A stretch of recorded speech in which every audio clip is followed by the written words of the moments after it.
Good morning दोस्तों। आज 10 अक्टूबर। बारिश होने के बाद ठंड ने दस्तक दे दी है। रात का टेम्परेचर काफ़ी डाउन हो गया है। दिन में भी तापमान कम है और धान की फसल की कटाई शुरू होने की वजह से ह्यूमिडिटी चली गई और ठंड अपना असर दिखा रही है। और इसमें घोड़ों की संभाल कैसे रखें या हम लोग घोड़ों की संभाल कैसे करते हैं, उसके बारे में मैं थोड़ा शेयर करना चाहूँगा। जैसे इंसान पहले एसी बंद करता है, फिर पंखा बंद करता है और फिर वो एक चादर ओढ़ के सोने लग जाता है और धीरे धीरे कंबल और बड़ी रजाई और फिर हीटर लगाता है, उसी तरह से ही हमें घोड़ों को भी ट्रीट करना चाहिए। जैसे ही ठंड बढ़ती है आप महसूस करेंगे कि आपके घोड़ों के बाल एकदम से बढ़ने लग गए, तो समझ लीजिए कि आपके घोड़े ठंड की चपेट में आ रहे हैं। हमारे कुत्ते हमेशा ही प्लेफुल मूड में रहते हैं और ये कोई भी मौका भागने दौड़ने का चूकते नहीं हैं। जैसे जैसे ठंड बढ़ेगी आपको कुछ इंतज़ामात करने पड़ेंगे ताकि घोड़े ठंड के साथ बीमार ना हो। कुछ लोग कहेंगे कि ये एक नेचुरल प्रोसेस है, जंगल में भी घोड़ा रहता था, तो वो कैसे रहता था? जंगल में घोड़ा रहता था तो उसकी जो अपब्रिंगिंग है उसी तरह से होती थी और वो शुरू से ही बचपन से ही मजबूत होता था और जो घोड़े कमज़ोर थे वो धीरे धीरे मरते जाते थे और एक बहुत ही अच्छी ब्रीड बचती थी जो बहुत ही स्ट्रॉन्ग थी। मगर बीमार घोड़े फिर भी मरते हैं जंगल में भी।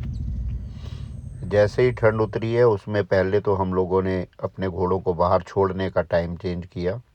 जो हम 5:30 बजे छोड़ते थे उसको अब 7 बजे के करीब हम बाहर छोड़ रहे हैं ताकि ठंड घोड़ों को ना पकड़े। और जैसे ही घोड़े ठंड महसूस करने लगते हैं तो उनकी नाक से पानी आना शुरू हो जाता है और खांसी भी कई घोड़ों को आ जाती है और ये बीमारी कई बार और भयंकर बीमारी का रूप धारण कर लेती है। सो उसके लिए घोड़ों को ज़्यादा ठंडे मौसम में भी बाहर ना छोड़ें क्योंकि आजकल के घोड़े काफ़ी नाजुक हो चुके हैं। पहले 5:30 बजे का टाइम अब 7 बजे पे आ गया है और कई बार उससे भी हम लेट करेंगे आने वाले समय में, क्योंकि धूप के ऊपर डिपेंड करेगा कि घोड़ों को कब बाहर छोड़ना है। ज़्यादा ठंड में घोड़े 100% बीमार होंगे ही होंगे। दूसरी बात, पहले हम इस सिस्टम से घोड़ों को पानी पिलाते थे। पूरा दिन घोड़े के कमरे में पानी मौजूद रहता था। इसको भी हमने अब एम्प्टी कर दिया है, कारण कि अब पानी जो टंकी से आता है वो ठंडा होता है और घोड़ा रात बेरात जब ठंडा पानी पीता है तो वो बीमार होता ही होता है। अब हम इस सिस्टम को बंद करके रखेंगे और घोड़ों को पानी पिलाया जाएगा बाल्टियों के ज़रिए और इसमें से ठंडा पानी से पानी पीने से जो बीमारी होगी, घोड़े सर्दी में आएंगे, वो चीज़ रुक जाएगी।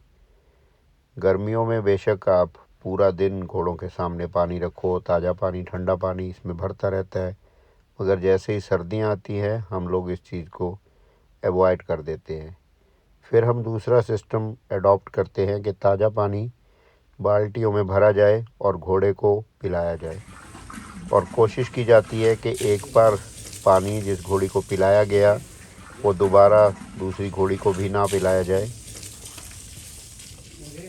अगर आपके घोड़े स्वस्थ है तो एक बाल्टी से भी वो पानी पी सकते हैं। अगर कोई घोड़ा बीमार दिख रहा है तो उसकी बाल्टी आपको अलग कर देनी चाहिए ताकि घोड़ियाँ एक दूसरे से जो ये जुकाम की या इन्फ्लुएंज़ा की बीमारी है उसको ना पकड़ें।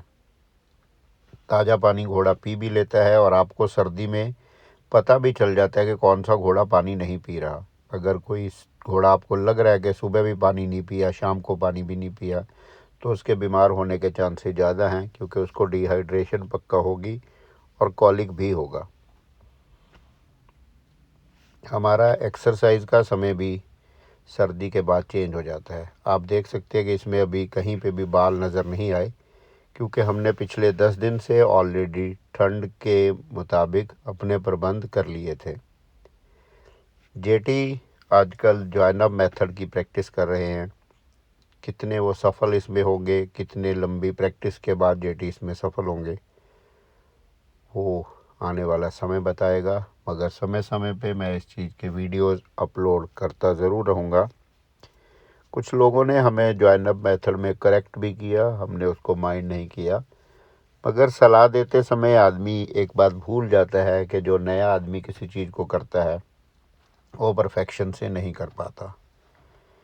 हाँ, समय आने के बाद वो परफेक्शन पे पहुंच जाता है और कई बार उसका अपना एक नया तरीका डेवलप हो जाता है जो जिन ट्रेनर से वो सीख रहा होता है उनसे थोड़ा डिफरेंट भी होता है।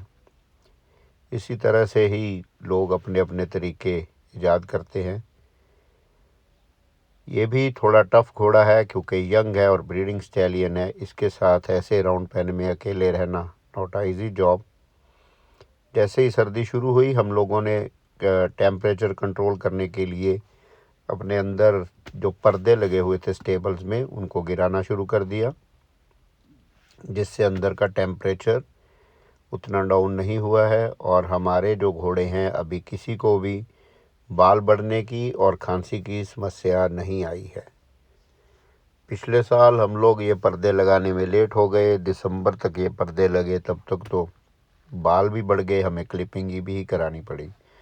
धान की कटाई का सीज़न है तो धान की जो पराली जिसको बोलते हैं, या इसका जो स्ट्रॉ बचता है प्लांट का, उसको हम लोगों ने स्टोर किया है सर्दियों में घोड़ों के नीचे बेडिंग देने के लिए। आजकल घोड़े अक्सर बैठ जाते हैं, सो इसलिए ये बेडिंग की ज़रूरत रहेगी। इस कमरे को भी बंद कर दिया गया है ताकि ठंड कंट्रोल में रहे और इसी कमरे की एक साइड में हमने गुंडी की डिलीवरी के लिए ये जगह बनाई है। सो बेडिंग भी एक अच्छा ज़रिया है घोड़े को गर्म रखने का। जब एक्सट्रीम सर्दी में घोड़ा ज़मीन पे बैठता है वहाँ से भी वो बीमार होने का चांस बढ़ता ही है। तो अगर आप मैनेज कर सकते हो तो बेडिंग का प्रबंध ज़रूर करें। स्पेशली जो घोड़ियाँ डिलीवर करेंगी उनके लिए ये बहुत ही ज़रूरी है। समय से इसको स्टोर कर लेंगे तो ठीक है। पिछली बार हमारे एरिया में ये अवेलेबल नहीं थी तो हमें करीब 40 किलोमीटर दूर से इसको लाना पड़ा। लकीली इस बार हमारे गांव में ही ये चीज़ अवेलेबल थी तो हमने बड़ी संख्या में इसको संभाल के रख लिया है। बाकी सर्दी में जो डाइट आप चेंज करते हो उसके बारे में भी नेक्स्ट वीडियो में ज़रूर हम बात करेंगे। चलिए दोस्तों, उम्मीद है कि ये सलाह आपके काम आएगी और आपके घोड़े स्वस्थ रहेंगे। Thank you very much.